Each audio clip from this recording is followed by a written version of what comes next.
In today's video, we're going to start fixing up some of the details that need attention on the penny farthing. For starters, I wanted to drop the wheel or raise the fork, however you want to look at it, about an inch or so, and get this better centered in the fork.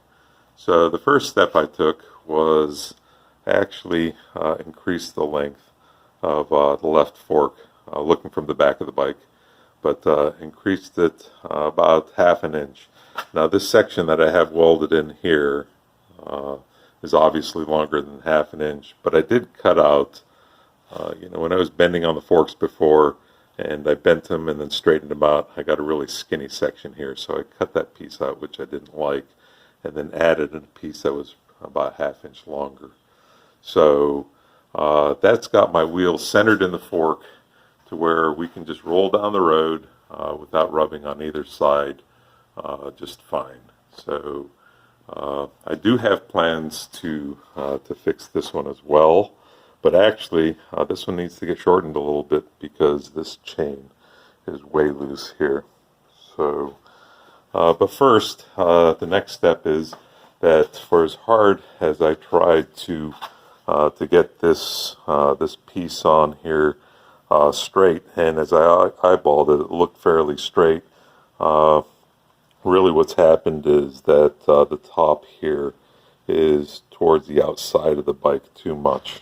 So, and I wasn't really able to detect that until after I got this piece welded on really well. So I went ahead and cut my angle bracket support on this side off, and the plan here is to go ahead and heat up this piece of pipe with the acetylene torch and see if I can get just a little bit of twist on this piece. So so that's going to be the next step, even before I adjust the length of this fork, because I'm not exactly sure what that effect is going to have on the length of this chain, and I don't want to have to redo the length of the fork yet again. So I've got my support bar here twisted, and I think I've got it close enough, but I may need a little bit more adjustment on it here. But by twisting that, I've also fixed the problem with the chain interference here on the fork. So, like I said, I think I may need to tweak on this a little bit more. I think I may need to tweak on this just a little bit more, but even with this chain as loose as it is, it's coming pretty close, I think, to where it's just wanting to stay on the sprocket instead of coming off instantly. Just a quick shot of how I fixtured this fork before welding. So I have my new pieces welded here into the legs, and it came out pretty good, I think. So there's a little bit of a there's a little bit of pitting here. I suppose that if it ends up bothering me, I can filter it with weld and sand it back down smooth, but I think I'll be okay with that. And since I'm going to be using a textured finish anyway, and I don't think it's really going to stick out that much. So I went ahead and put these forks back on the wheel, and as it turns out, the chain's tracked true when I'm pushing it forwards, but there's actually reasons to push this backwards. If you are wanting to back out of a spot, then these chains are going to be moving, and this wheel tracks perfectly fine forward, but in reverse, backing it up, it wants to throw the chain.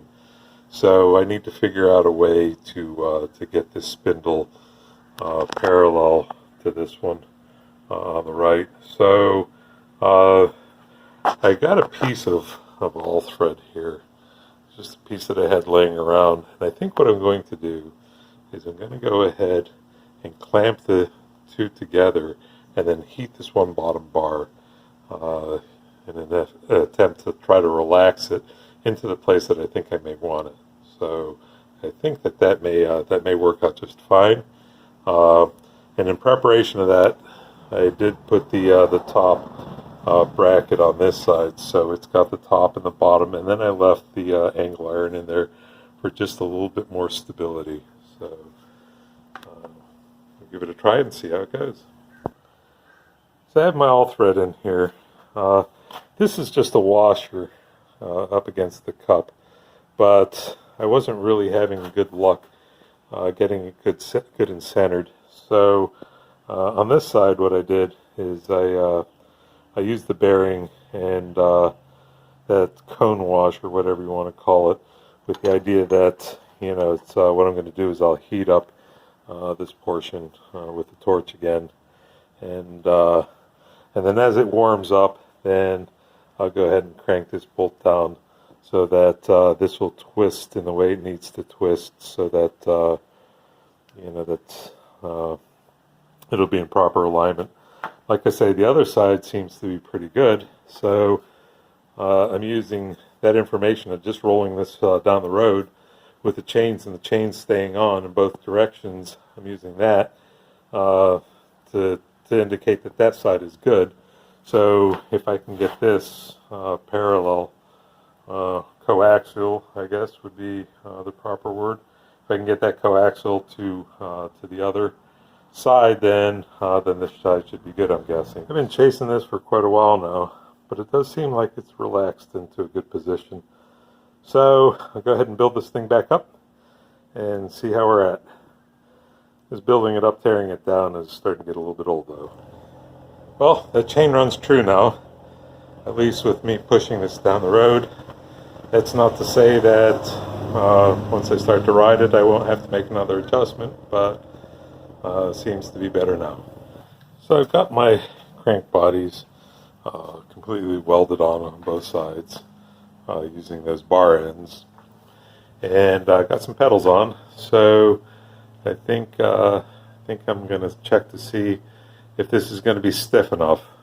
I know that the frame is, so maybe it's even time to get that painted, but I think that these forks, given the length of them and how much stress is going to be put on them with these pedals and so forth, is not really going to be quite stiff enough. So there may be some more work there. But I do believe that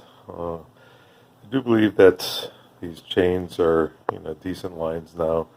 That I'll be able to ride it as long as I don't put too much stress on these pedals.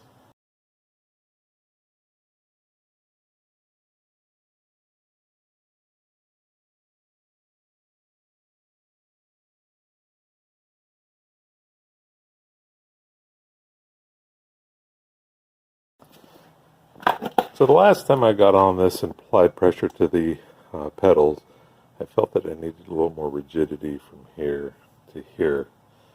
And I've got these two seat stays or chain stays, whatever they are, I'm not quite sure, I guess chain stays, that I originally cut for the back wheel, but I'm going to go ahead and get them in here something like that. So I'll go ahead and get this piece cut and see how it fits before I weld it on. So that's kind of what I have in mind. Get this paint cleaned up and get that welded on. But first I have to do the other side. So try to get it as close as that as I can. Well, I've got my pieces tacked in, one on either side, and I'll finish welding them in, put the bike back together, and let's see how this goes.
So we've got a successful first ride on the penny farthing.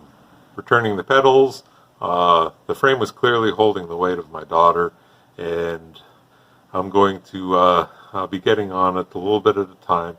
It'll probably be several weeks, if not a couple months, before I'm actually able to get up on there myself. I stuck her up there because if she started to fall, I can hold her. I'm a pretty big guy. There's nobody holding me. If I start to fall, I'm going straight to the ground. So I think that overall is just safer. I didn't feel we were in too much danger with her up there. It is a pretty solid frame. But, you know, as we continue to try it out and test ride it and find bugs and fix them and so forth, then we'll become a lot closer. So this is going to be the end of the series for a little while, but, you know, as I come up with some bigger changes, then, you know, we'll go ahead and maybe get another video and update it as to where things end up. Thanks for watching my video. Have a great day.